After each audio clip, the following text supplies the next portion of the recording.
During the 20th century, hundreds of thousands of men and women in the United States volunteered to serve their country in the armed forces and as civilian employees on military bases and in shipyards. Many of these people remember this time as one of the high points of their lives, a time of pride and dedication that they look back on fondly. They don't want to look back on those years as a time when they're exposed to asbestos, a time when their health was irrecoverably ruined and their futures destroyed. But for all too many of them, that's what happened. For decades, asbestos was considered a miracle mineral. It was strong, fireproof, an electrical insulator, and resistant to acids and other chemicals. It could be woven into fireproof cloth, molded into half-round pipe insulation, mixed into concrete, and formed into heat-resistant gloves, aprons, and coveralls. These products were widely used in heavy industries, including shipyards, refineries, and steel mills. These products were also used in the armed forces. In the Army and Air Force, asbestos was used in brake and clutch pads installed in everything from tanks to jeeps to aircraft. Asbestos was part of the insulation in housing and other buildings on military bases, electrical wiring insulation aboard military planes, and fire retardant materials used by military firefighters and gunners.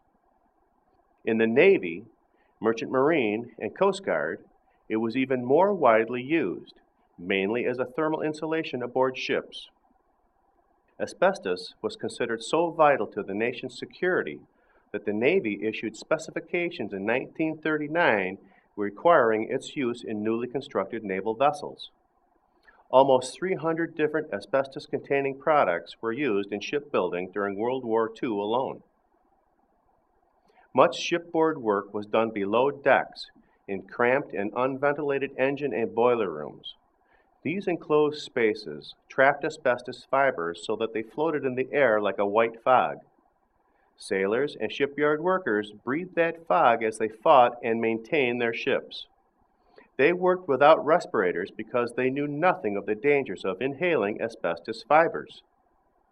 Now, decades later, thousands of these sailors and shipyard workers have developed asbestos-related diseases.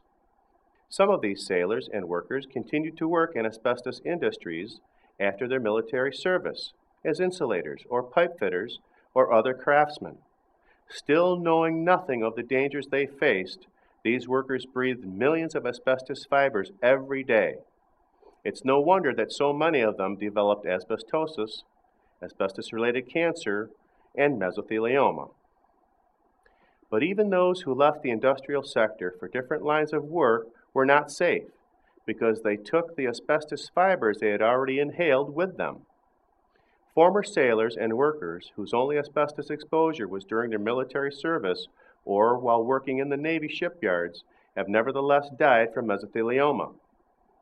Even a former Chief of Naval Operations, Admiral Elmo R. Zumwalt Jr., died of mesothelioma in January of 2000, possibly from asbestos he inhaled aboard a Navy ship. The Navy refuses to compile statistics for how many sailors have died from asbestos-related diseases, but data from other sources claims that as many as 26% of mesothelioma patients are former sailors and shipyard workers. They account for 16% of asbestos-related lung cancers and 13% of serious respiratory diseases. Industrial asbestos insulators who worked under similar conditions to sailors and shipyard workers are 344 times more likely than unexposed people to develop mesothelioma. About 94% of these insulators are likely to develop either mesothelioma, asbestos-related lung cancer, or asbestosis. Many former sailors and soldiers admit they feel betrayed by the armed forces and the government they served.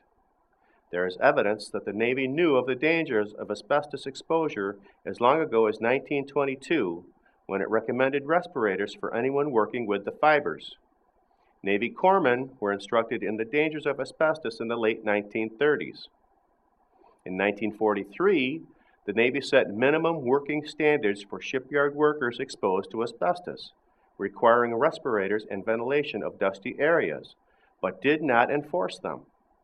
Workplace standards for active duty sailors were not set until OSHA set them in 1971. And the Navy banned asbestos on all ships constructed after 1973, but violated their own policy until 1979. Although veterans who were exposed to asbestos during their military service cannot sue the federal government, they can apply to the VA for service-related disability and benefits. But this can be a lengthy and difficult procedure because veterans have to prove that the damage to their lungs happened during their service time.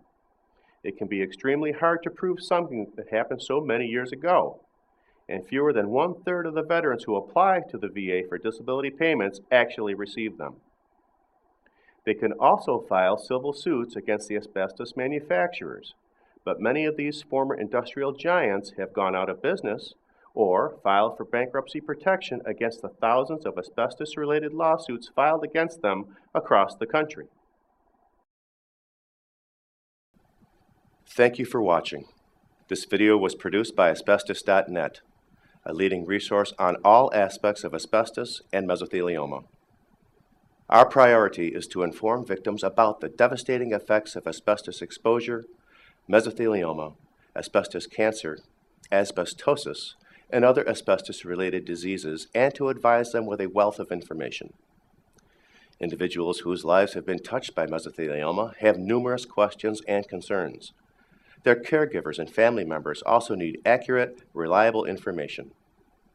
If you or a loved one have been diagnosed with mesothelioma or asbestos cancer and need more information, we invite you to visit and explore the thousands of pages of oncologist-reviewed material on Asbestos.net, to call our convenient toll-free number shown below and speak with a mesothelioma specialist, or to use the simple contact form found at Asbestos.net to request a free copy of our informative books, custom inserts, and DVD. Asbestos.net. Information and help for patients and families.